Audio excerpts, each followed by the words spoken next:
lucky to have me interface with Craig these days as microbial ecologist, would you say? Yeah. Approximately. And he's going to talk to us today. His title is maybe if they're tracking southern groundwater discharge coral reef ecosystems with microbial communities, organic matter characterization. Craig came here in 2013. Had history at he went to UC Santa Barbara. It says here his academic career was followed by a circumstantious route, including research stints in forestry, entomology, medicine, limnology, and present display emphasis in coastal microbial oceanography, which is all good for us. Motivating questions he has here on his webpage: what are the role of bacteria in coral health and reef metabolism? What do bacteria in the ocean eat? Like these last ones, how do bacterial communities change as water flows through watersheds? What does land change in types of bacteria? What does land use change in types of bacteria in watersheds? And how do these changes impact bacteria released into coastal habitats? So there's obviously many ties into what the stuff we're doing. So. Thanks, Greg. Yep, that's good enough where you can tell us more about your sort of research. Yeah, so what majors are you guys are all grad students, more or less? Is that Yeah. Okay, that's a nod. I like that. Audience participation. I think so. I think so. You get a big Must have checked. So, are you mostly in geology and geophysics? Okay. Botany. Cool. All right, I'm going to emphasize more chemistry and less microbiology.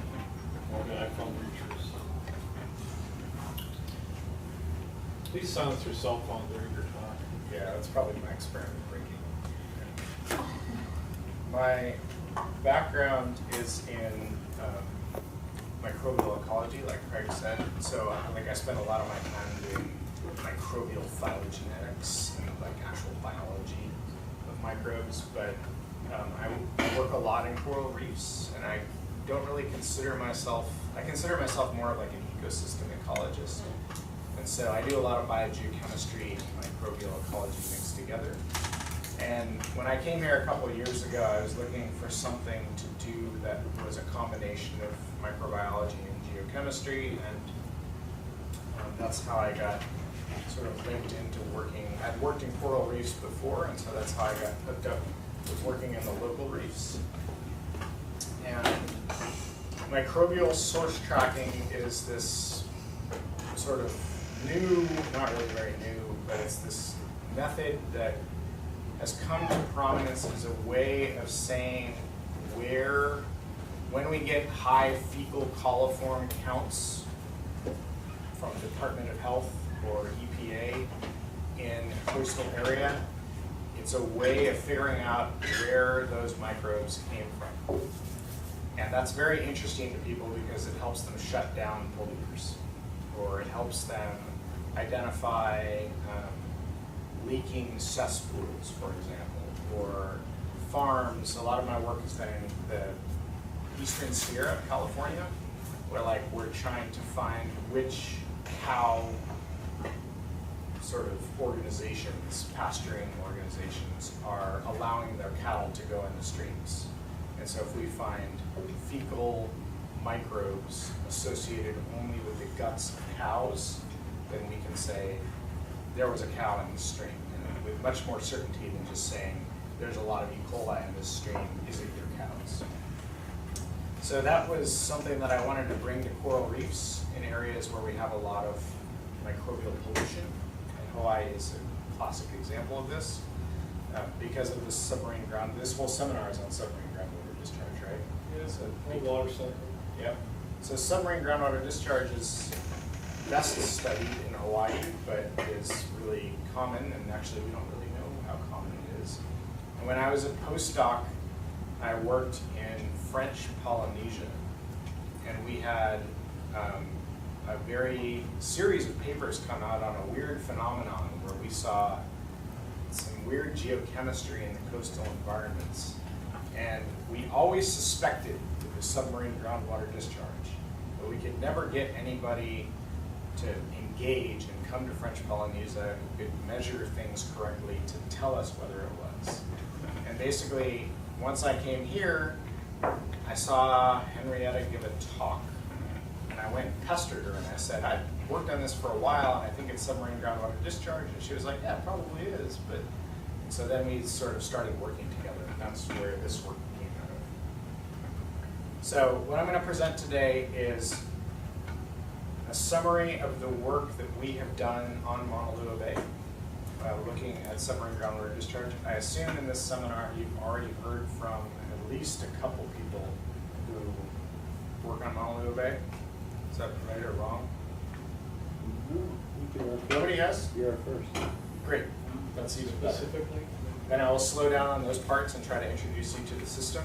It basically has a lot of groundwater, a lot of SGD inputs.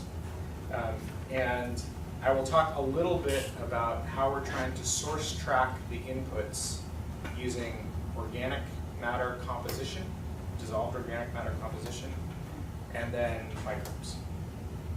So any questions about that? All right. These are the people working on this project. There occasionally are people popping in and off, but these are the people on the first sort of products we've made from it. So if you have any questions, you can direct it to them, especially Christina is sitting here. I'm sure you've seen this figure from Ali and Bob's report to the Department of Health. It's a great report. It's amazing to see a report like that that's such a good scientific product. What I'm going to talk about today is from right here. You're going to see this area right here is relatively low cesspool density because there's a lot of people hooked up to sewage. This area out here, Black Point, has relatively high cesspool density. There's a lot of rich people there. I don't know really why they can't just hook up to sewage. Do you know why? What is the issues? Historical, I don't know. Yeah. So basically there are a lot of areas on this island and on all of the Hawaiian Islands that have very high densities of on-site sewage disposal, which are mostly cesspools in this state. It's been about 50 years since the last state issued a referendum saying no more cesspool construction. That was Rhode Island. 50, 60 years. So it's a little weird that Hawaii still allows them, but obviously it's a historical thing. Any updates on the... We have the highest density of cesspools in the country. Yeah. Hawaii does. It's crazy.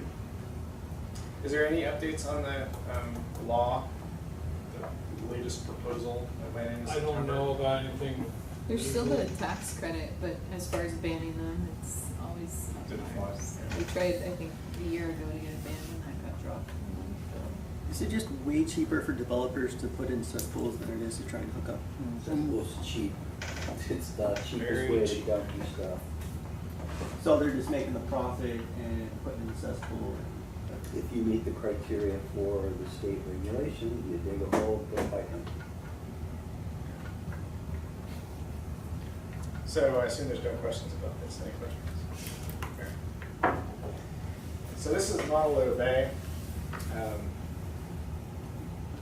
This is an example of what submarine groundwater discharge looks like. You guys are very familiar with this. I don't need to go over it. The two things that are really striking about submarine groundwater discharge here is the high levels of nutrients, which is actually really common in heavily populated Pacific islands. And the fact that there's a lot of microbes actually coming in the groundwater, which is not terribly common and not necessarily predictable, given that if this were not an inhabited island, submarine groundwater discharge would probably not carry a lot of bacteria in it. Groundwater typically has low bacterial numbers. I want to orient them about where you're going to be talking, because I don't think everybody notices. I think that's a good idea. So this is Wailupe. It's this area right here. This Black Point, which is right here. So these two spots, this is thermal imagery, these two spots are areas of high submarine groundwater discharge. Some of the other cool colors here are associated with a combination of SGD and or actual riverine No, inputs. there's no streams at all in that picture. Really? Yeah. No So stream that's flow. There all is. SGD. Yeah, yeah. Right by Kahala Beach, there's a channelized drainage. that When, comes up. when we No did stream this, there flow. was no stream flow. Okay, That's so cool. all the colors that are not red are SGD, correct? Issues with that statement? So that's pretty striking. So these aren't the highest spots, but they're an example of two relatively spatially constrained spots. We really wanted to do a high resolution spatial sampling of the site to get a plume of SGD in a tractable way, and so that's why we chose these two spots. So the sampling was 48 samples at 2 sites, so 24 at each sample at each site. We did it at low tide. You can see the location of the samples is very nicely laid out at Guadalupe. This is the channel that a lot of people paddle out in, this side of Guadalupe Circle, just to orient you. So this is a deeper area. It's very shallow in here, if you haven't been there. And the scales here are equivalent. You can see that the Black Point area is much more spatially constrained. And the sites where we sampled were a little bit more haphazard. We tried to sample primarily at low tide. And we did the first day at Black Point and the second day at Guadalupe, or no, vice versa. But basically we tried to do them in 2 consecutive days at low tide in the middle of the day. This was a couple of years ago, I think. And so here's some plots, by Christina, that are really nice. They just show you salinity at the 2 sites. Again, this is over about a 2 to 4 hour period in the middle of the day, or bracketing low tide, and silicate, sort of an indicator of SGD. We also did radon at this site, but the map for radon, at least at this site, isn't great. But this gives you an idea of the extent of the groundwater discharge plume using these 2 metrics.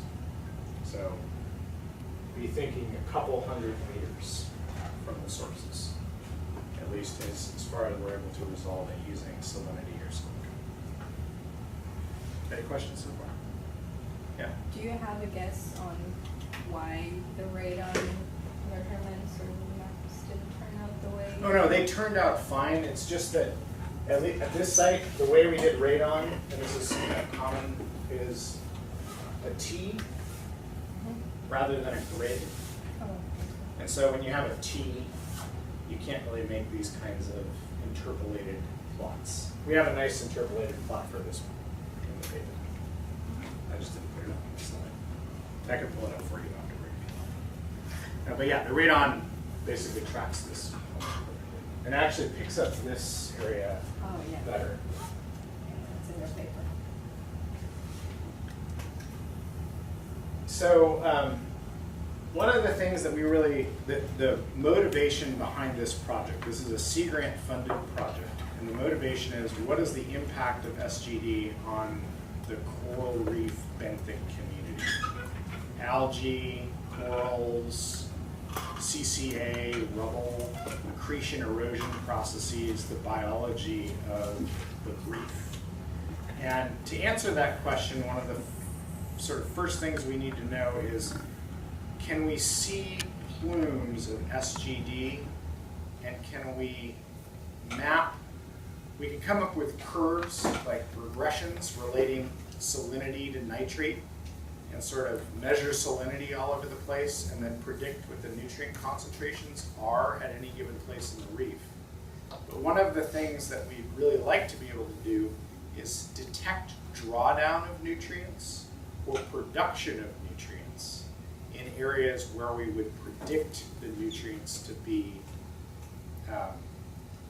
So if we had a salinity curve, we could say, we think given the input of nutrients from the submarine groundwater discharge, we can predict what that value would be. Do we see enhancement of nutrients or drawdown of nutrients due to the biology of the reef? And that's a really tough question to answer. It requires a lot of nutrient samples.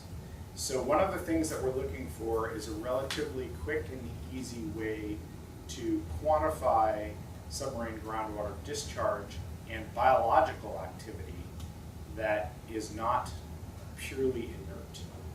So silica, radon, and salinity are all great, but they're, for the most part, not biologically active.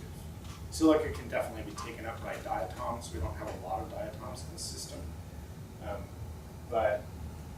So one of the things we wanted to do was see if we could map the plume with respect to a suite of biologically relevant nutrients. And this is not just inorganic nutrients, but also organic things like particulate organic material, dissolved organic material, bacterial concentrations, phytoplankton concentrations, other biological aspects of the water column.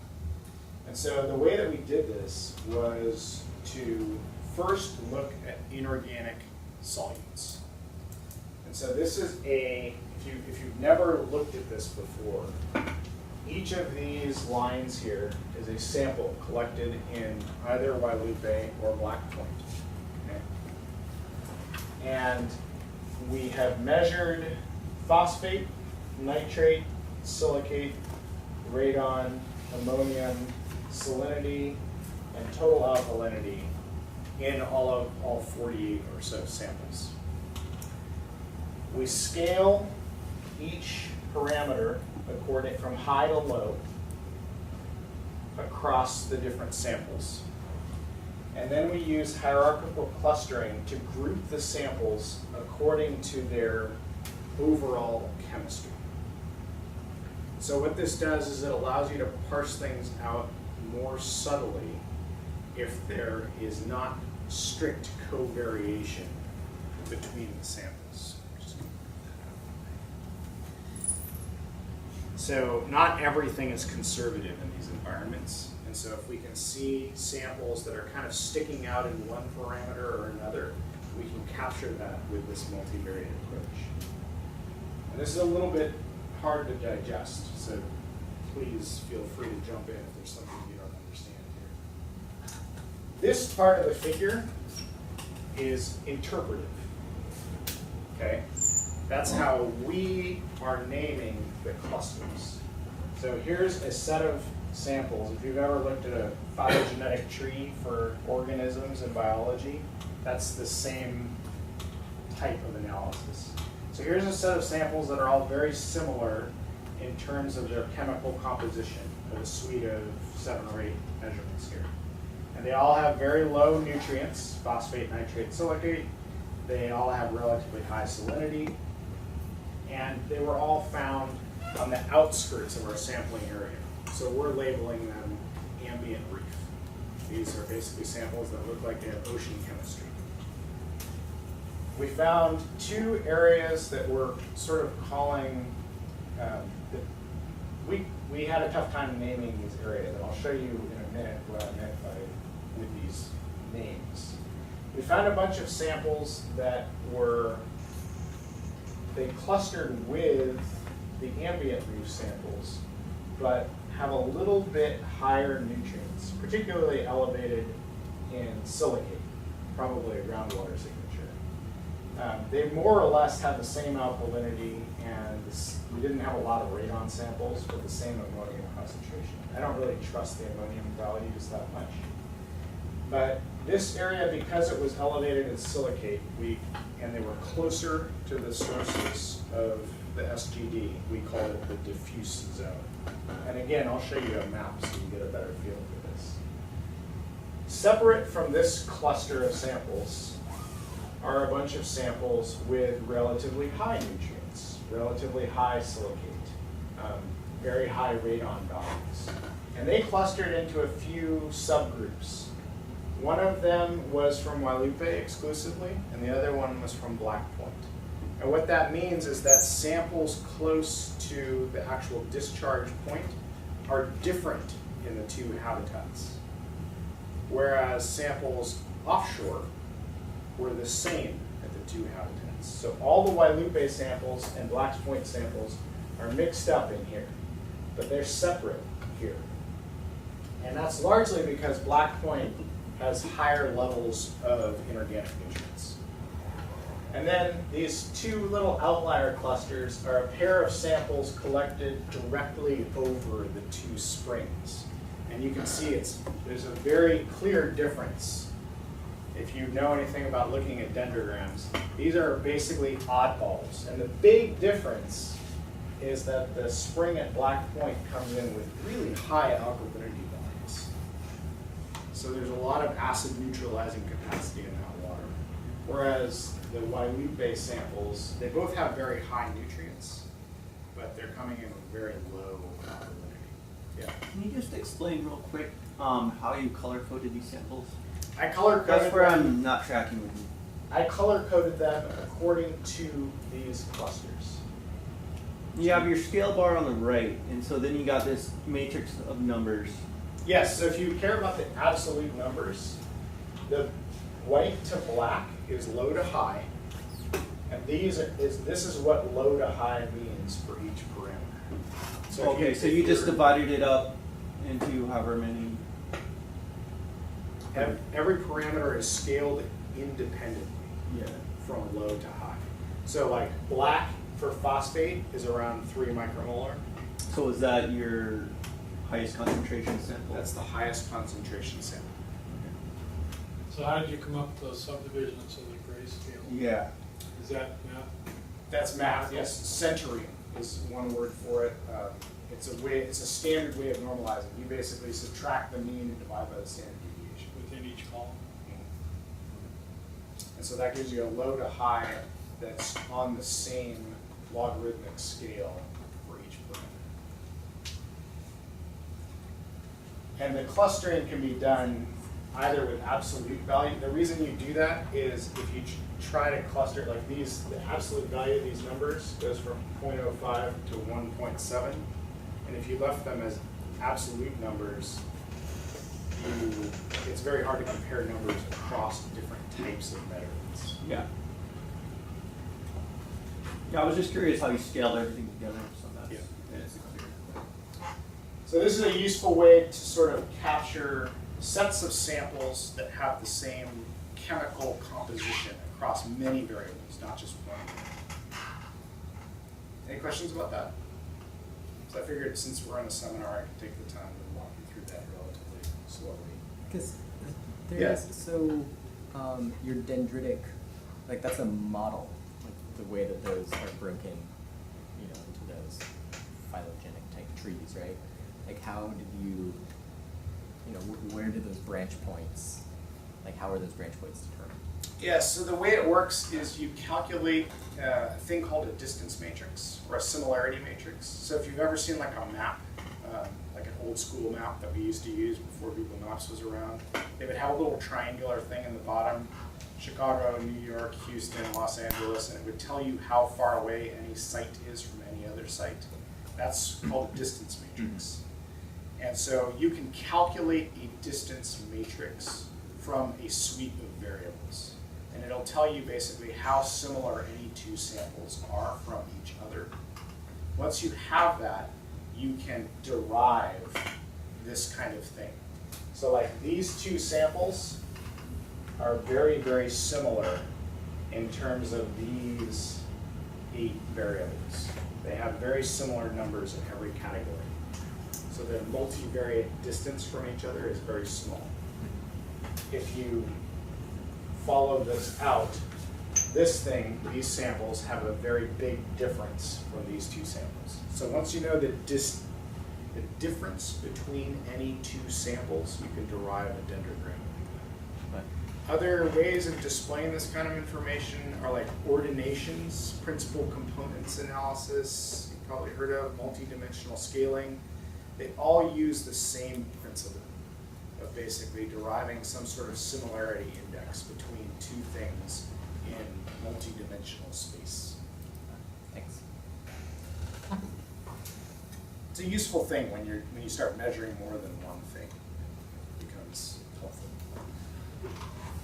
So just to give you an idea, if I color code with these pretty bright colors the different clusters that are in this dendrogram, and I overlay those colors onto the maps of Black Point and Wailupe.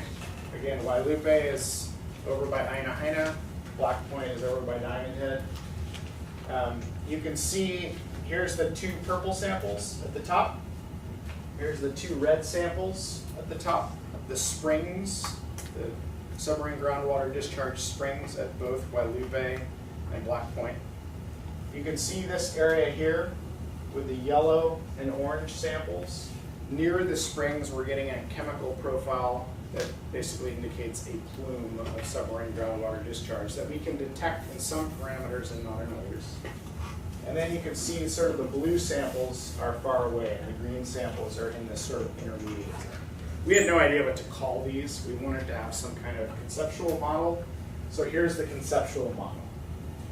That's sort of our interpretation of what's going on. And what this all says is that in terms of inorganic chemistry, the springs are different. The area right around the springs still reflects that difference in chemistry. Once you get maybe 200 or 400 meters away from the springs, you can still see your seen groundwater, but you can no longer differentiate the two sites. And then once you get basically out near the reef crest, it just looks like seawater. Or it looks like coral reef influenced seawater. Any questions about that? So this is not surprising, right? Groundwater comes out, it disperses in some way. You can measure the salinity, you probably get this exact same map as I showed at the beginning. But if we want to start looking at biology, I'm going to skip over this. If we want to start looking at biology, we can start to measure organic parameters. Things like chlorophyll, ratios of total N and P, particulate nitrogen and phosphorus. Phytoplankton densities, dissolved organic carbon using high temperature combustion. Bacterioplankton densities, so these are heterotrophic bacteria in the water column. Dissolved organic nitrogen and phosphorus, and ratios of carbon to nitrogen, which a lot of people use as an indicator of sources of organic matter.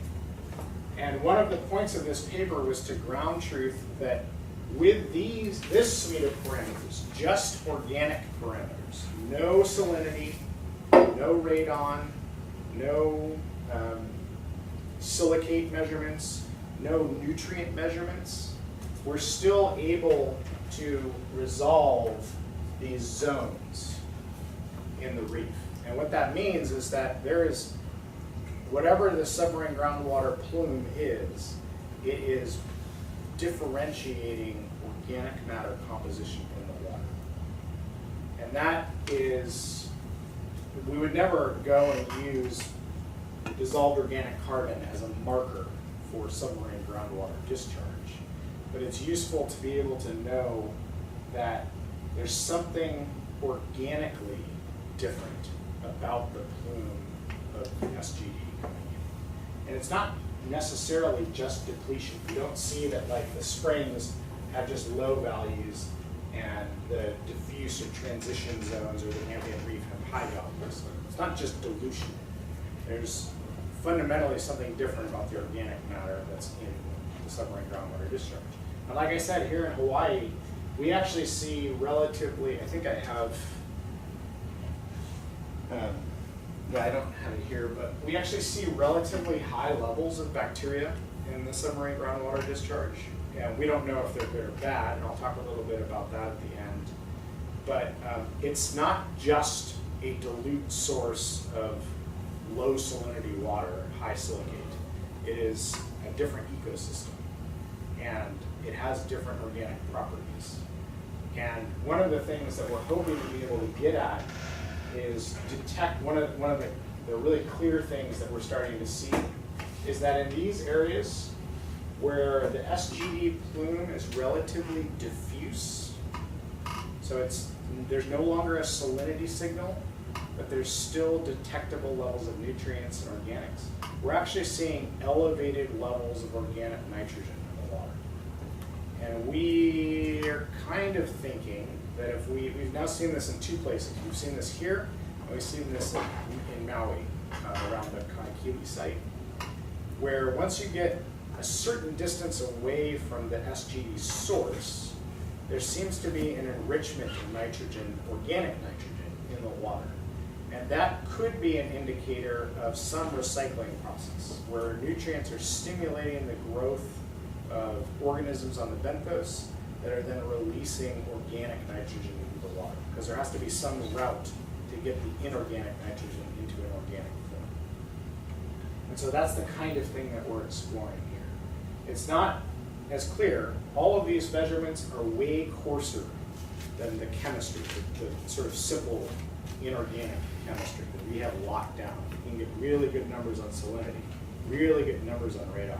All these organic ones have big error bars whenever you measure them, if you've ever done it. So it's nice to be able to see these general patterns in the organic. Any questions about this? Does anybody care about organic matter chemistry here? Yeah, a little bit. So one of the motivations, like I said, for this study was to come up all of these things. So you guys know how hard measuring inorganic chemistry is. All of these things are harder and more time consuming and sloppier. And so one of the things we'd like to do is have a proxy for this that we can do quickly and easily, that will detect the groundwater and also detect organic shifts in the ground. And so one of the motivations for this study was to test our ability to resolve groundwater plumes using fluorescent dissolved organic matter. Has anybody ever worked with this stuff? So dissolved organic matter is one of my areas of interest. It is a mess. There's thousands and thousands of compounds that are in DOM, and it's really hard to characterize. So it's very expensive if you want to do complete characterization. We don't know what most of the compounds are, but it turns out that a lot of organic matter fluoresces, and it fluoresces differently depending on its shape. Ring structures tend to be highly fluorescent. So like amino acids like tryptophan and tyrosine that have rings in them will fluoresce in certain wavelengths. Fulvic and humic acids that are derived from like tea. You guys have ever had tea? That brown color, that stuff is fluorescent. It's also colored. And there's sort of a difference between the things that are colored and the things that are fluorescent, and they overlap in some way. But this is what a scan of fluorescent dissolved organic matter looks like. This is from a river. Okay? So you hit the organic matter in a cuvette with light from all of the visible wavelengths down into ultraviolet. At each wavelength, you measure the full spectrum, all the way up to IR, of light emitted. Remember that fluorescence works by hitting it with a short wavelength, and it emits light at a longer wavelength. And that's why you see this part's blank, okay? Because this is where, from up here is where emission is a longer wavelength than excitation. And this blob tells us very little, okay? It tells us that there's something in there. There's a bunch of different compounds. They all sort of fluoresce a little bit in this area with subtle differences. But you can compare samples and see how the shape of the blob changes.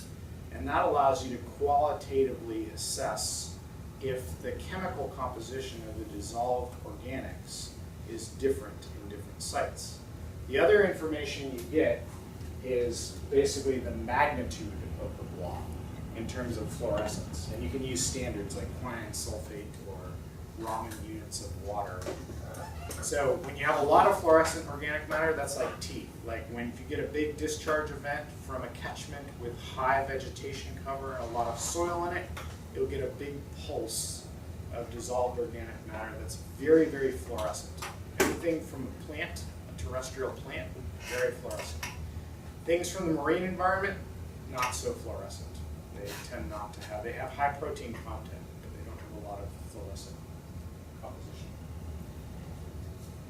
So these are called excitation emission matrices because you're scanning a bunch of excitation wavelengths and scanning a bunch of emission wavelengths and getting a 3D object. Part of the problem comes with how do you get one of these for every sample. And so if you want to understand organic matter composition, you have to kind of compare the shape of the blob among samples. And the blobs can take a lot of forms. So a lot of people have identified regions of the blob where they think certain types of compounds are likely to appear. A lot of proteins show up down here. Marine humics, terrestrial humics. I don't remember. They like to use these little letters. I don't really buy it. But, and then just to give you an idea of how different the shapes can be, if light hits it for a long time, ultraviolet radiation, it'll bleach it.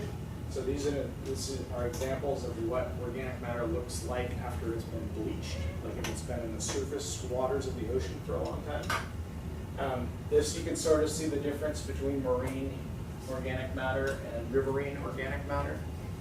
And the scale bars here are quantitative. So you can see rivers have 40, 50 something quinine sulfate units as sort of their highest peaks, whereas in the marine environment, the actual quantity of fluorescent organic matter is much lower. What's that? What about groundwater? So not a whole lot of people had studied groundwater, so I didn't really have anywhere to start with. It actually turns out that groundwater is quite fluorescent, which was pleasing. And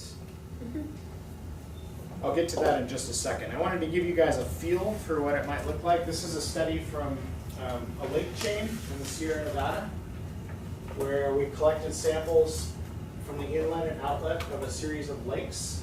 And just to give you a feel for how you might compare these things, you can kind of see the different spectra. Those are all on the same scale. As you move through a catchment and you pick up organic matter from the catchment, remember in high mountain environments, there's no terrestrial vegetation at the top of these catchments. So the organic matter is not very fluorescent up at the top, but as you move down through the catchment, it becomes more and more fluorescent because you're picking up soil, you're starting to pick up some trees, maybe there's a bog somewhere in here. Bogs tend to have a lot of organic matter in them, and a lot of it is fluorescent. So that's kind of gives you a feel for how the shape of the EEM might change as you acquire different types of organic matter.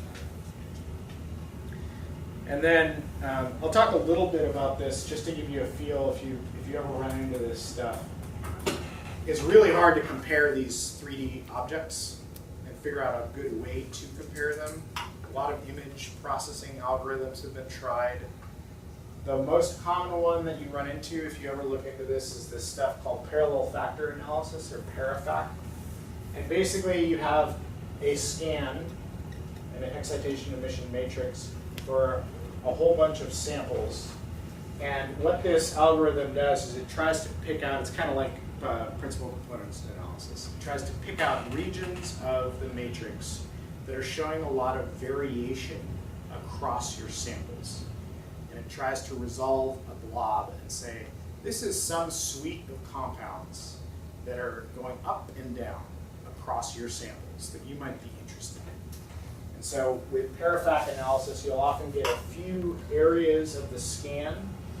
So here's the overall scan, but it's saying that there are a suite of compounds with these fluorescent characteristics that are explaining some variance in your data set, and that you should be focusing on that as potentially some sort of organic compounds of interest.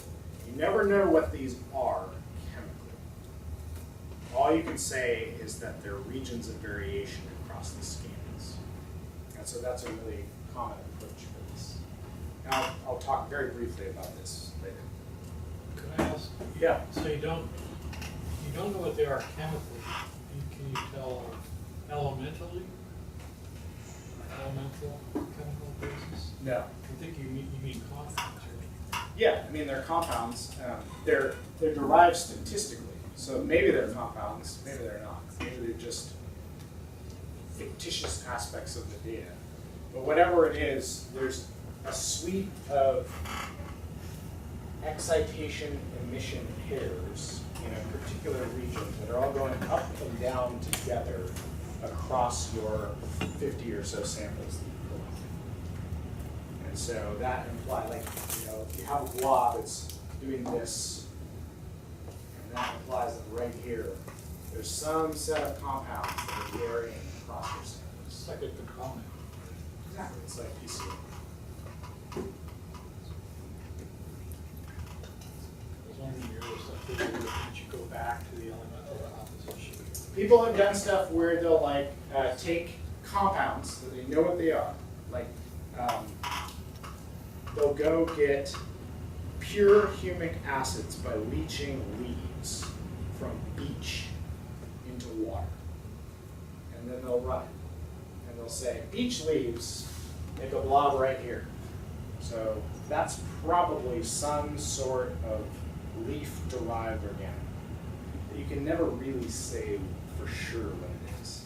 So this little plot that I have from a review paper where people have said, this is terrestrial humics, this is marine humics, this is proteins. That's about the level where we're able to connect actual chemistry to the fluorescent characteristics. And remember, it's a bulk fluorescence. It's not just individual compounds. But frankly, this is one of the fastest, cheapest, and most informative ways of characterizing dissolved organic matter. So just keep that in mind. Characterizing dissolved organic matter is really expensive and very frustrating.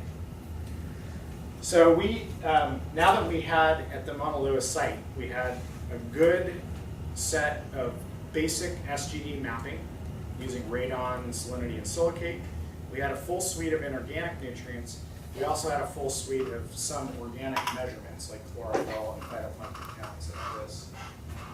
This was a good opportunity to apply this method and see, can we use the shape of the fluorescent DOM scan to detect the SGD plume, implying that there's some connection between and some differentiation of the DOM that's in SGD when it comes out of the reef. And it worked pretty well. So this probably gives you the most intuitive grasp of how well it worked. In terms of, we picked out a few regions that people had used in the literature.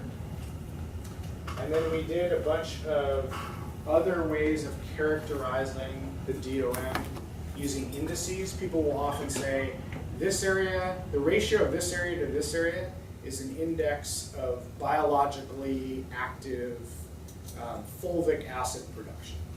And that'll be out in the literature, and so you can test that ratio and see how it changes.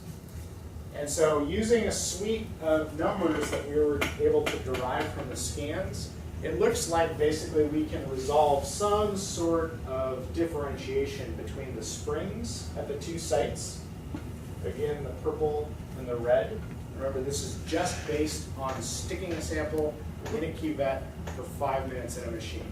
It literally, you collect the sample, you collect the water, you put it in a cuvette, you put it in, you hit start, and you've got your data. So it's much, much easier than any other thing you can measure. And you get a lot of data out of it. You get a lot of quasi-meaningless ratios and things. But you do get a lot of information out of the shape of the blob. But we were able to resolve pretty well the plume. It's kind of mixed up in these areas. So it doesn't look like we can resolve the plume the way we were able to with the inorganics, which gave us a nice sort of progression of zones. But we can definitely detect the difference between the offshore water, sort of the near shore, and the two plumes themselves, Black Point and Wailupe, had very, very different fluorescence characteristics between the two of them. And so your question, Ian Fan, about what kind of fluorescent organic matter is in your groundwater. So these are absolute units for 4 regions of the scan, and you don't really need to worry about where they are. I'll tell you that this is where we think proteinaceous material is. This is terrestrial humics, marine humics, and this is sort of one that we think is a microbially derived product from when they turn over organic matter, they change the fluorescence characteristics. And one of the first things you'll see is that let me orient you to these plots. So this is the spring at Black Point and Wailupe. Here's the transition zone, in other words, the beginning of the plume. The diffuse zone, the sort of wider plume, and the ambient reef. And one of the things you'll notice is that the spring at Wailupe has very, very low fluorescent dissolved organic matter. It's typically below the levels of the ambient reef, okay, or at the levels for any of these parameters. In contrast, Black's Point has pretty fluorescent DOM. It's well above any of the other places that we sampled. So the spring is coming out fluorescent. There's not a lot of carbon. Like if you actually measure absolute dissolved organic matter concentrations, there's not a lot of carbon coming out. So what carbon there is largely fluorescent. And that's interesting. I don't know what it means, but it's interesting because it's not something we see very common. It could mean that there's a lot of terrestrial organic matter getting into Black's Point. It could mean that there's a lot of human-derived organic matter getting into the water at Black's Point. There's really no way yet for us to say. But if we put it together with other pieces of information, it's very striking that the fluorescent characteristics of the two sites, the two springs, are so different, given that they're, I don't know, 2 or 3 kilometers apart. The other sort of striking thing is that even though the groundwater coming in at Wailupe is very, very low in fluorescent organic matter, you'll notice that the plumes adjacent to the groundwater at Wailupe are elevated in fluorescent organic matter relative to the ambient reef. So Wailupe, the groundwater isn't delivering any organic matter, but just around the spring, there's an abundance, an overabundance, given what we would expect. This is sort of like the ambient conditions. There's an excess of fluorescent organic matter adjacent to the spring. I would hypothesize that that is organic matter being produced by benthic organisms that are being stimulated by nutrients. I have no support for that, but that would be sort of the next question that we would want to be investigating. And probably what that means is convincing a grad student to do something like take algae from the reef, put them in a bottle, and see if they make fluorescent DOM, and if you add nutrients to them, do they make more fluorescent DOM? Now, these are all questions that we don't have the answer to, but that would fit along with that hypothesis. Any questions about that? So this split between 2 spots a couple kilometers apart suggests to me that we may be able to use this very cheap, very efficient, very repeatable method to source track groundwater from different areas. Neither of these spots has any agricultural influence. So one of my interests is going somewhere where there's a lot of ag on a tropical island and catching groundwater that maybe is influenced by that land use, or even fluvial runoff. Groundwater and surface water, as you guys now know, are not necessarily groundwater has all kinds of mixing things that go on. So it's very hard to capture groundwater catchments in the same way that you would surface water catchments. But I'm really interested in whether we can use this technique to sort of source track where groundwater is coming from and or being contaminated by. And we're very much in the preliminary stages. So one of the more promising things we can use in this is, turns out there's an index that a lot of people have used for terrestrial soil called the humification index. And it's basically the ratio of the protein area of the scan to the humic acid area of the scan. So the bigger that ratio is, the more humic the organic matter is supposed to be. There's a lot of work done on this across the global ocean, into the deep ocean, across terrestrial environments. So it's got a lot of sort of support in the literature. And it happens to be one of the best covariates we have with traditional indicators of submarine groundwater discharge. So this metric correlates really nicely with both silica and salinity and radon. And you can see it produces maps that look a lot like an SGD plume map would look with this single metric. It's about as easy to measure or as cheap to measure as radon is. We can't measure it continuously the way we can radon, but it's a lot cheaper than doing even a nutrient sample at a lab or anything like that. So it's, I think, still secondary to silicate and radon, which we have better ways of measuring. But it's definitely promising. And I think it may be something that allows us to differentiate SGD sources in a way that silica, that salinity and radon can't do. So we'll keep following that up. Craig, can you give us some examples of how you use this humification index in the open ocean? It turns out the deep ocean, 4,000 meters, 3,000 meters, basically everything below the permanent thermocline has a relatively high humification index.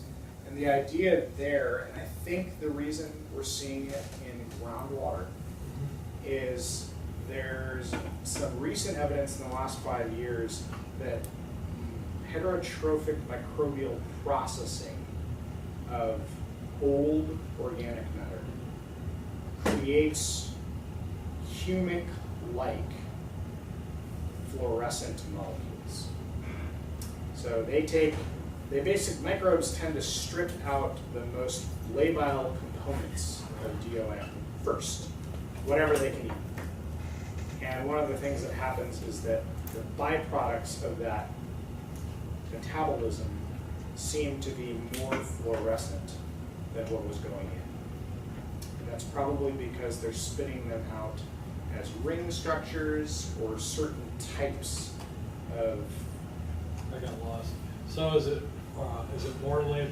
If you have a higher index, is it a more labile compound? No. It's opposite. No way to know. There's no connection between fluorescent characteristics and lability. There's a lot of. No, but the H, this is still fluorescent. Yes. Go ahead. So if you do see the DOM in the deep ocean is very recalcitrant to microbial degradation. It is also has a very high humification index. Right. Period. So, and the same thing with groundwater. Groundwater, in theory, has been worked over for a long time. That's what I was thinking. And so it would make sense that it's an indicator of recalcitrant organic matter in the system. You could test this by putting it in a bottle for a year and seeing what happens. And that would be a good thing to do. I guess it would be a good thing for me. Yeah. Better for you. Yeah. Can you explain the difference between index, like between biological humification index? I'm sorry, I couldn't hear you.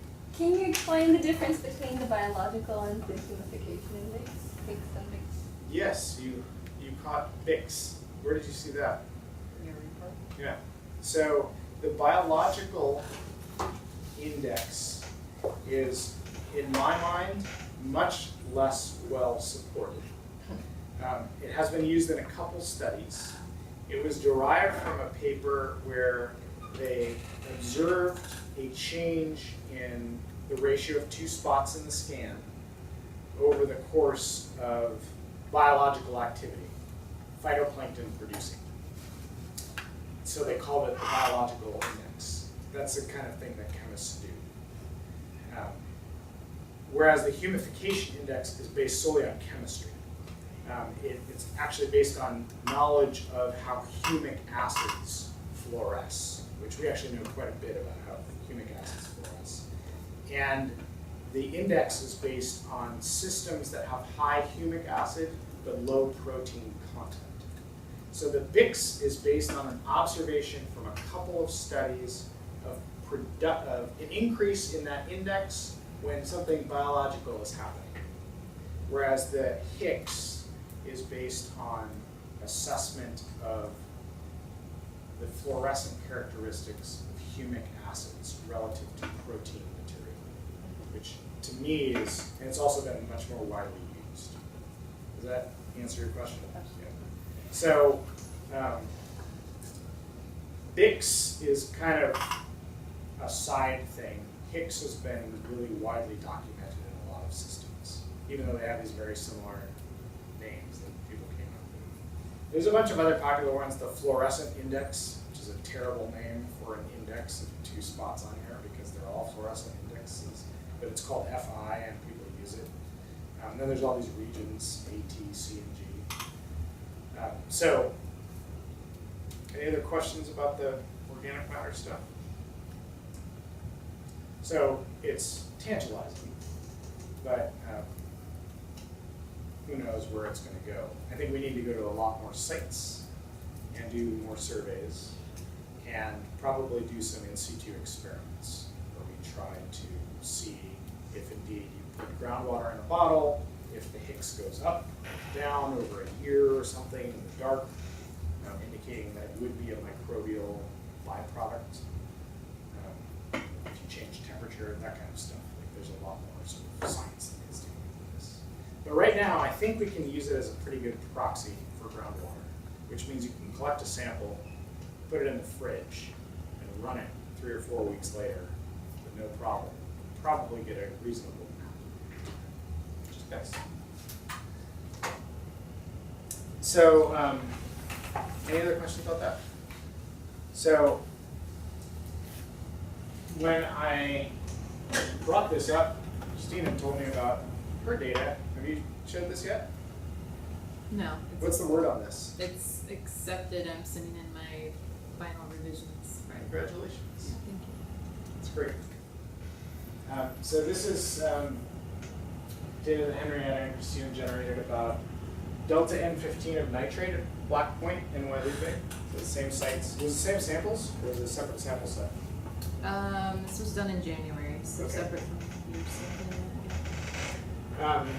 And this is across a range of nitrate concentrations. The red dots are from Black Point, and you'll see that the delta N15 of nitrate hovers around 10 to 12. So no matter what the concentration is, the stable isotope composition of the nitrate is homogeneous. That's an important step. So what that means is you can just think, at Black Point, we have 10 to 12 as our delta N15 of nitrate. At Guadalupe, and where's Kauai? Is that down by Hawaii? That's the far end of the bay? No, it's slightly past Guadalupe. It's Kawaikui Beach Park is before Neo Peninsula, but after Guadalupe Peninsula. Oh, it's the one that comes down from Oibo. Hawaii Yeah. Ridge. Yeah, okay. Yeah, so they have a very similar signature. And so this I just put up from that USGS report, which seems to be one of the main sources for this kind of ranging. Just to give you an idea, this is sort of a precursor to the microbial stuff I'm about to talk about. So this is one of our main indicators that the groundwater coming in at Black Point has got some signature of human waste in it. Is that kind of how you presented it? That was the first step, yeah, and really building supporting evidence. So I used this recharge model with integrated wastewater data from Bob Whittier to support that notion, and it all lined up nicely. So where we're headed with this is the microbes. So I talked a lot about dissolved organic matter. Microbes like to eat dissolved organic matter. There's no connection here. In this particular case, that's why I get really interested in dissolved organic matter, is because of how microbes eat it, who eats what, and are there different preferences, microbial metabolism. But the idea of using microbes to detect some sort of microbial contamination is what is called microbial source tracking. And I talked a little bit about this at the beginning, but I want to kind of give you a little bit of data and then introduce the idea a little more firmly. So how many people have heard of Enterococcus here? So yeah, most people have heard about that now.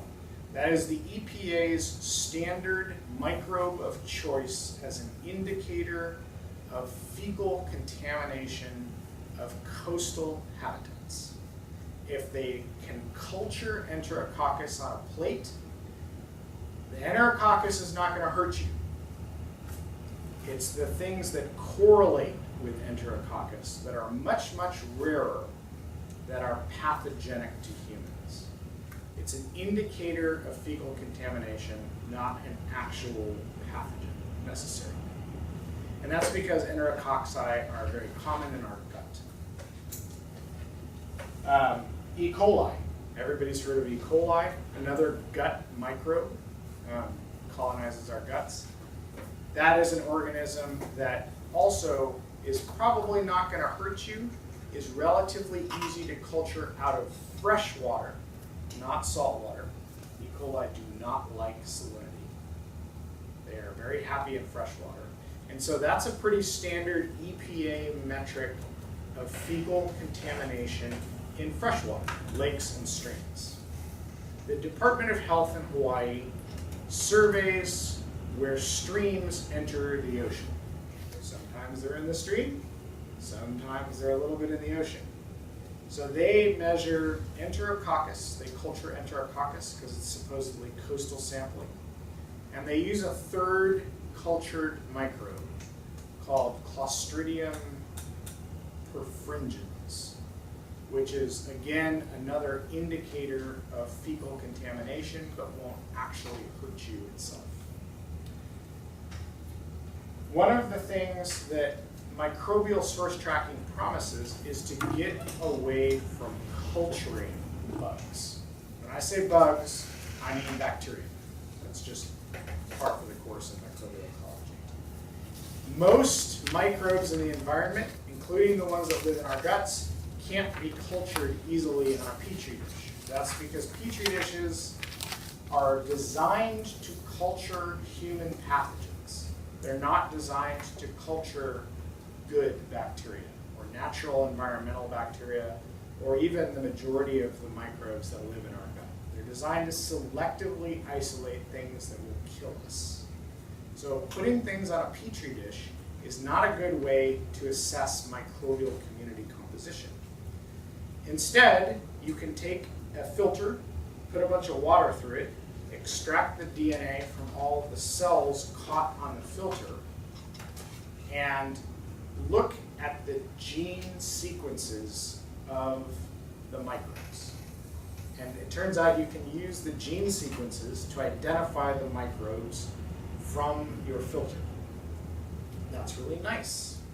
One of the first uses of this in a regulatory framework has been to find microbes that only live in our guts, closely related microbes, but with slightly different gene sequences that live in the guts of cows, pigs, deer, birds, etc. This is called microbial source tracking. You get a group of microbes that are animal gut symbionts, and they've evolved differently over evolutionary timescales to specialize on us living in our gut or living in cows. The generic name for these guys, the family or order that they're in, is the Bacteroides or the Bacteroidales. And it turns out the gene sequence of the ones that live in us is very similar but slightly different from the gene sequence of the ones that live in cows or pigs or other things. So if you're a manager and you go out and you squirt water on your petri dish and you get high counts, and you're wondering, why are my counts high? In theory, you can go look for this bug and get gene sequences and be able to say, this came from a pig, not a person. Or this came from a person and not a pig. I was really hoping that we would go out to Monolith Bay, collect a bunch of water, filter it on a filter, extract the DNA, look at the gene sequences, and see a relatively high proportion of the gene sequence that EPA has decided is indicative of human pollution. In other words, the species of Bacteroidales that it only shows up in people. And EPA has decided on this. They decided on it about 2 years ago.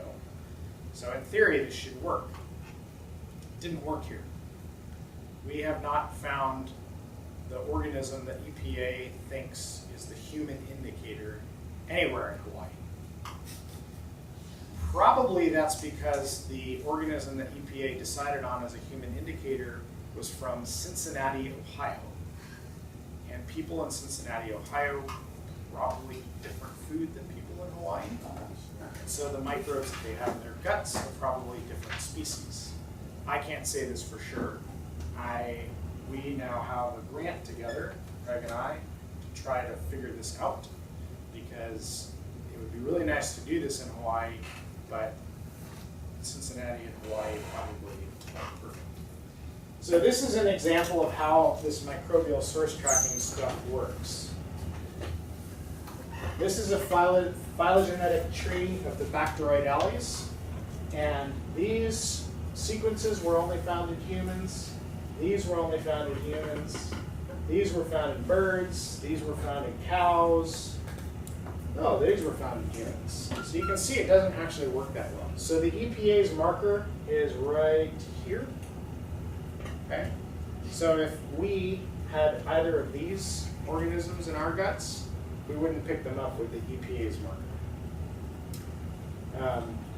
I haven't tried cow or pig markers here, but we'd like to do them in Samoa because there's pigs there. There's not a lot of cows or pigs here, at least not a lot.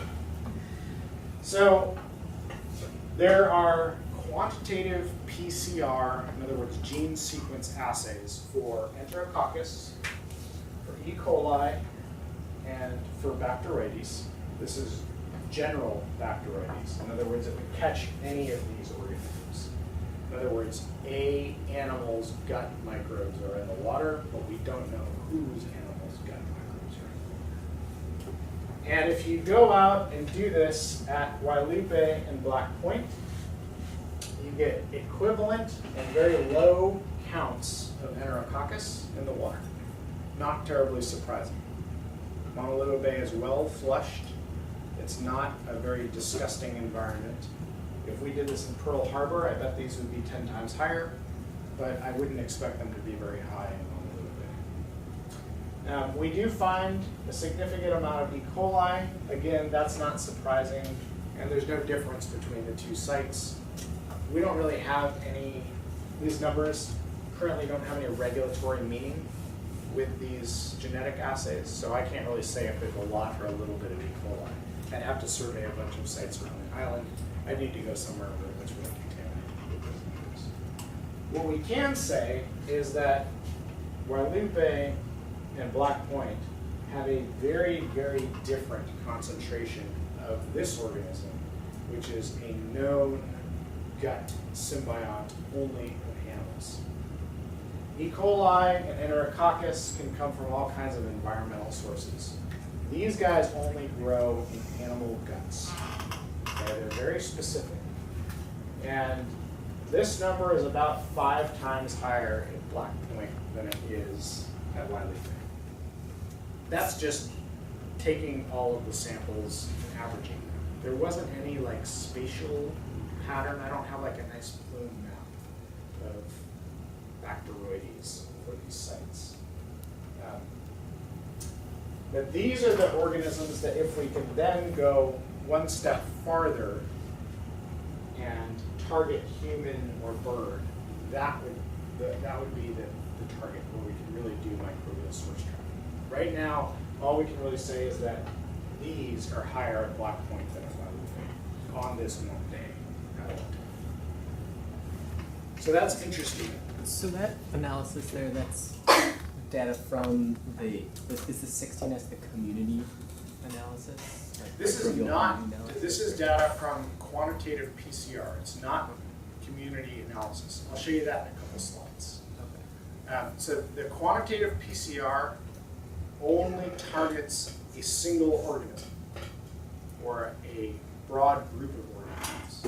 So it's like you're only looking for the genes of a particular organism. It's very sensitive, but it's one thing. So these are 3 different assays. So you have an assay for each organism, and then That's right. you can run however many assays you want. on No your problem. PCR. Yeah, you can run 100 of them in a day.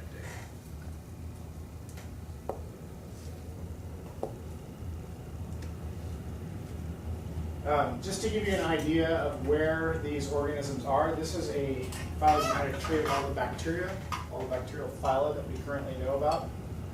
And I know you guys don't totally care about this, but just so you get an idea, these are things that are, if this was fungi, animals, plants, and protists, that's about how far apart those types of organisms are from each other on a tree like this. These are phyla level divisions. So these things are very distantly related. The Enterococcus, the Bacteroides, and the E. coli. They're totally different organisms, even though they're all little round cells that grow in plates. Just want to make sure everybody understands that. Bacteria are very diverse. I'll get off my soapbox. So this is what Chris is asking about, is there's another way to do this, which is to take all the genes from your little filter, and in the last 10 years or so, we've developed the ability to sequence 1 trillion gene sequences from a sample for almost no money. So $10,000 will allow you to run 500 or 600 samples, looking at every single microbe that's in that system, down to a relative abundance of about 0.01% of the total community. Okay, so you can basically find rare microbes. You can't find ultra rare microbes this way, so you would need to spend a lot more money to do that. You can do it, you just have to spend a lot. So what I'm showing you here is a little confusing, but I want to bring you back to the map of the fluorescence signatures and the inorganic chemistry at Guadalupe and Black Point. So again, these are sort of the color codes that I'm using here. I'm trying to use the same color codes. Every column here is a different microbe. These are only the most abundant types. I can make this thing with about 7,000 columns, given the diversity of microbes that we found at these sites. But that looks really bad on the slide.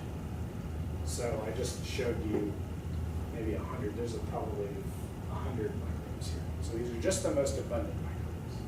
And again, I've scaled each microbe from low to high, okay, in terms of their relative abundance. And I've done the same thing where rather than these being inorganic species, I've clustered the samples according to how similar they are in microbial community composition. What microbes are in that sample? Okay, are they abundant or rare in a given sample? And one of the things that came out of this is, again, the springs, the groundwater, look weird. They're very different from the other samples. They have a lot of these microbes and a lot of these microbes, and the spring at Wailupe seems to have a lot of these microbes. Unfortunately, I'm a microbial ecologist. I can recognize the names of most of these because I've worked on them for years, but we still have no idea what most of these organisms do, what their lifestyle is, what they eat, how they breathe. We just don't know anything about them. So that's why I didn't put their names up here. It's just a bunch of gobbledygook to most people who've never heard of any of them. So all we can really say is that there's very different microbes in the groundwater at Wailupe and Black Point than in the coral reef water. In particular, you can see that there's a big difference between these two samples from Wailupe, which look more or less the same, and this sample from Black Point, which clearly has a pretty wonky community structure. So the groundwater at the two sites is very different. And we know that already from the chemistry, and now it's reflected in the microbiology of the water coming into the reef. You can still see the microbial community partitioning between the transition zones, this sort of area here, at Black Point and at Wailupe. And in particular at Black Point, this transition zone is a lot more similar to groundwater than it is to the reef water. So this is the reef water. And that's striking. That's probably because there's a lot more groundwater input at Black Point, but actually that was something I wanted to ask you guys, since I don't really know the volumetric ratio of groundwater inputs in these spots. And then we can still differentiate the diffuse area, in other words, the groundwater plume, from the actual reef water itself. And we can do that pretty well, like here's the maps. So the reason this is interesting to me is it means that now we can use microbes as a tracer of groundwater. Now it's not as promising because it's not cheap and fast. It's expensive and slow relative to doing fluorescent DOM or salinity or radon. But it gives us a lot of information, and potentially one of the things that we can get out of this is which microbes are more abundant or less abundant that we weren't specifically looking for. Like, it's one thing to look for E. coli and Enterococcus and Bacteroidetes because people have said these are indicators of fecal microbes. So now we can look at every microbe and ask, well, what are the microbes that are really different in these spots? Do we know anything about them? And so that's what I tried to do here. This is the last slide for those of you who are getting tired. I think it's the last slide. So I took the species, these are orders. Bacteroidetes, again, gut microbes. Clostridiales, this is where Clostridium perfringens that the Department of Health uses as a fecal indicator bacteria for beach closures here. This is an order. Kingdom, phylum, is that what's the, I guess they got rid of kingdom. Kingdom, phylum, class, order, family, genus, species.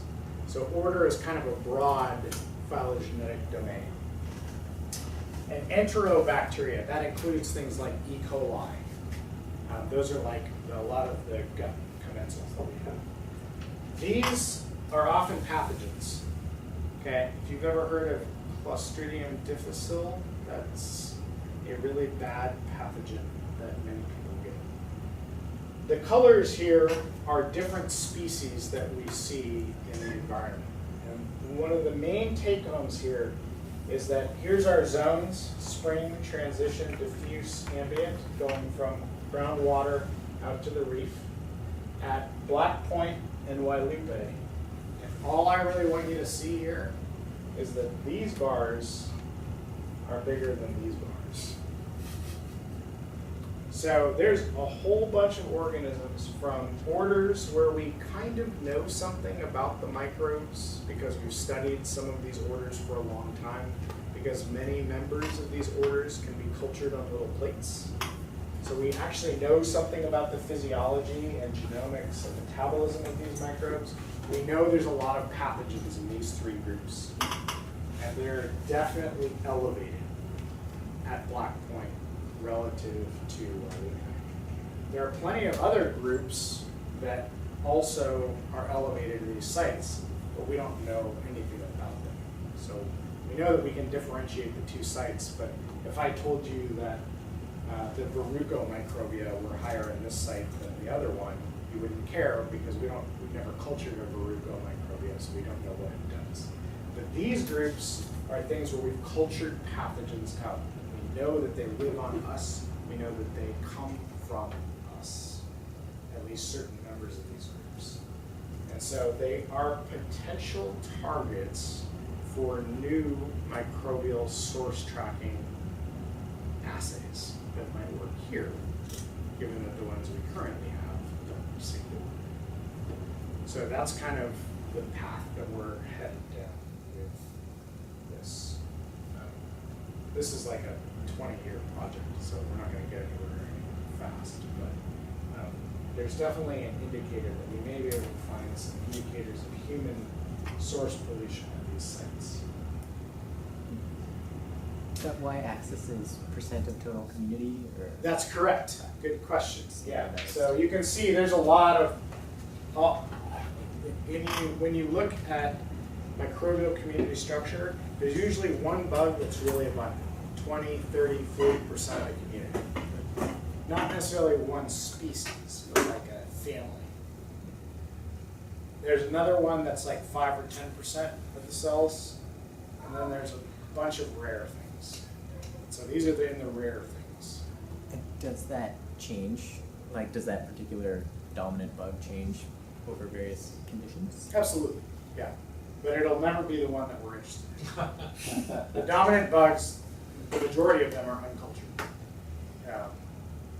The exception is that in the last maybe 10 years, 2004, I think Microbial here was successful in culturing the most abundant bacteria on Earth, which is this organism that lives in the marine environment. We just call it SAR-11. That was the name of the gene when we originally found it. But it's like a huge amount of work to culture it. And he cultures it in seawater. You can't culture it on a plate. It doesn't grow on a plate. And it's like 50% of the cells on Earth. So, and it's 50% of the microbes in the ocean. If you go out into the ocean here, it's a really abundant organism. But it's often like that. There's one bug that's really common. There's another bug that's kind of common. There's a few moderately common ones, and then there's a lot of relatively rare ones. And that's why diversity in the microbial world is so high. Evenness isn't really high, but richness, the number of taxa we find, is really high. But that's a good catch. Yeah, these are pretty rare organisms. Because there's a lot of natural bacteria in seawater, right? It's not just, if these are from sewage or from some other groundwater source, they're rare. They're small proportion. Any other questions about this? Okay, so Yes. your brains are full, yeah. Was that taken with those $10 tests, the 5 minutes wait and see? I don't know what you're talking about, but that sounds awesome. That's not fluorometer How data. much did it cost? The fluorometers. Oh, He quoted out a price for PCR amplification. I think what did you call it? qPCR? Yeah, so qPCR, this stuff, There we go. this is running around $5 to $10 a sample if you do it like yourself. If you go to an outside lab, it's about $100 a sample. Okay. This stuff, if you do it yourself, it's around $20 to $30 a sample. If you do it at an outside lab, they'll charge you $500 a sample. How can you do it yourself? What's that? How can you do it yourself? You do it yourself by collecting water on a filter, running it through a DNA extraction kit, which is a relatively straightforward procedure. You just buy a kit. You have a couple typical molecular biology instruments that they would have in like a teaching lab for molecular biology in the biology department, a centrifuge, a pipette. You don't really need anything else. All the reagents come in the kit. You do a few things to the sample. It takes about 20 minutes per sample. If you're good at it, you can do 20 or 30 samples over like a week, something like that.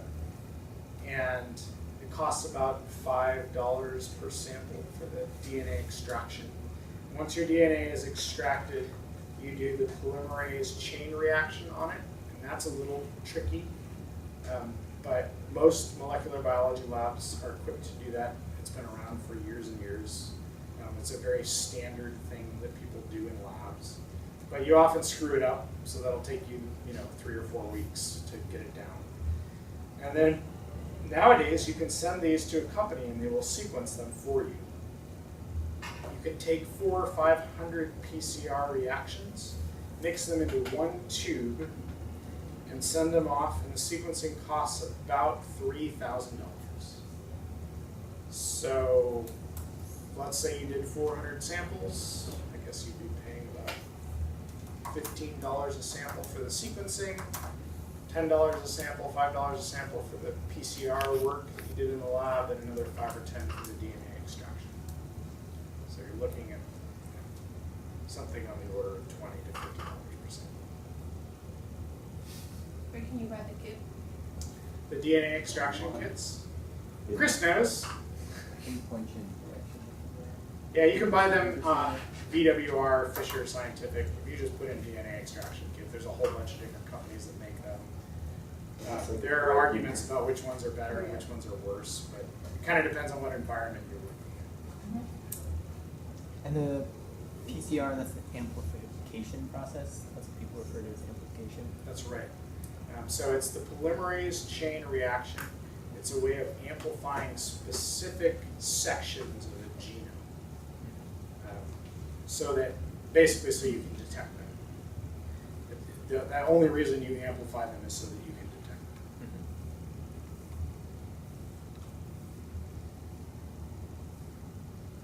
them. Any other questions? Question about the going back to the fluorescent stuff. Yeah. How much consideration have you put into optical brighteners and their possible either contaminating effects on your observation of DOM or their utility for detection of wastewater? Their utility is pretty well established. So optical brighteners have a very narrow and discrete fluorescent signal. We don't see it in any of our samples in coastal environments in Hawaii. But it's actually a really nice indicator if people are using it in reasonable quantities of being able to detect wastewater intrusion. So it's really popular in freshwater, like streams, when you want to detect wastewater inputs into streams. I've never looked at it. I've had colleagues who've done a lot of work with it. I haven't actually done any stream work here in Hawaii. The areas where I've done a lot of stream work on fluorescent dissolved organic matter are unpopulated, so we don't ever see optical brightener signatures. But yeah, it's a great question because they're a classic, like one of these perfect little things that you can use. They have a little zone in the matrix where they always show up. Did some work with, I don't know if you know Bob Whittier from Department of Health. Mm-hmm. We were looking for optical brighteners in groundwater, so freshwater. But we kind of came to the determination that there was too much interference from dissolved organic matter in the same region that it would, we sort of gave up. So Really? it's, we don't know if we're detecting brighteners or dissolved organic matter because their ranges overlap.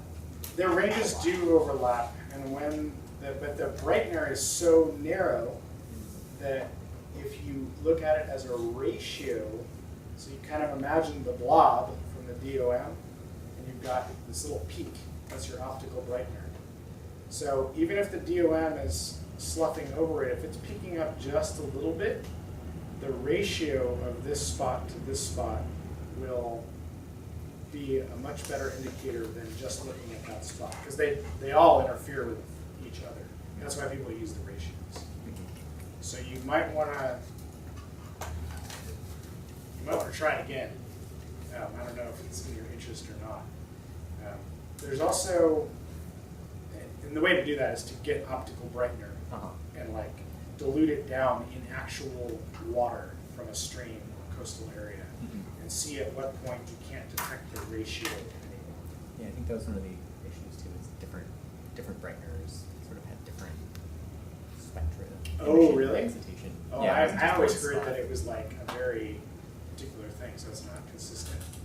And I guess you have to like narrow it into like what optical brighteners people are using in that area, like Right. what's their toilet paper have, what's their detergent have, what's their. That kind of read it too. I thought it was like a particular spot. But none that you see in black point, because you see the fluorescence in black point a lot higher, and the wastewater signature in black point's a lot higher. Oh, that's a really good question. No, so the elevated numbers that we're seeing at black point are all over the spectrum. So single points in different areas are all elevated. So it's not just a function of one particular region. But I haven't looked specifically at the optical brightener region, and I actually have that in my MATLAB, so I can dig that out. I had Bob run a couple samples from Blackpoint, and I don't remember the data that well. It was just a few, but I think there was a slight increase in that because he ratioed it out for me, and I think it was a little higher. Huh. Yeah, it's their toilet paper, right? So you got a lot of I toilet don't know if paper. it was anything like shockingly crazy. That's a really good idea. Yeah, we should check for that. So how long can you have a water sample, have collected it, and then run this fluorescence on it? There's some debate about that. It kind of depends on what you're looking at. I mean, I've seen people do it for years later. It depends on what you need to resolve and how you've stored your water. Amber bottles. Amber vials in the fridge, filtered, a couple of years. We've got it busy enough in the Freezing bottle. is supposed to modify the fluorescence characteristics. So if you froze your sample, you can still do it. We've done it. But it's a relative thing. You can't like track back to anybody's, people will argue with you if you try to publish data and you say, this region went up.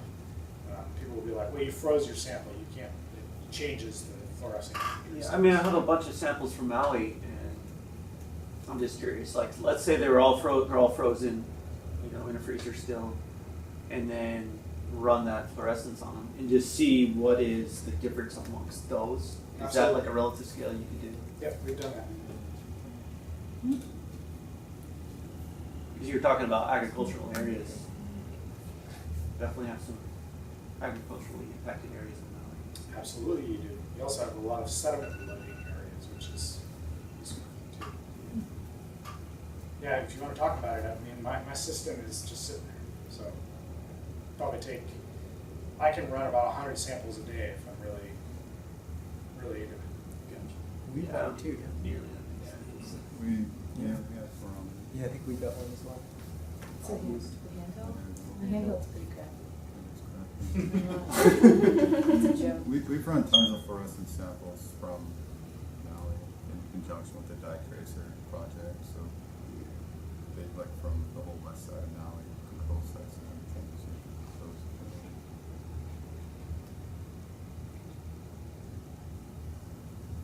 Okay, any other questions? So you say you found hundreds of samples for Joe. I said Joe could run hundreds of samples on my instrument. Anything else? Get out of here early? Yeah, that's great.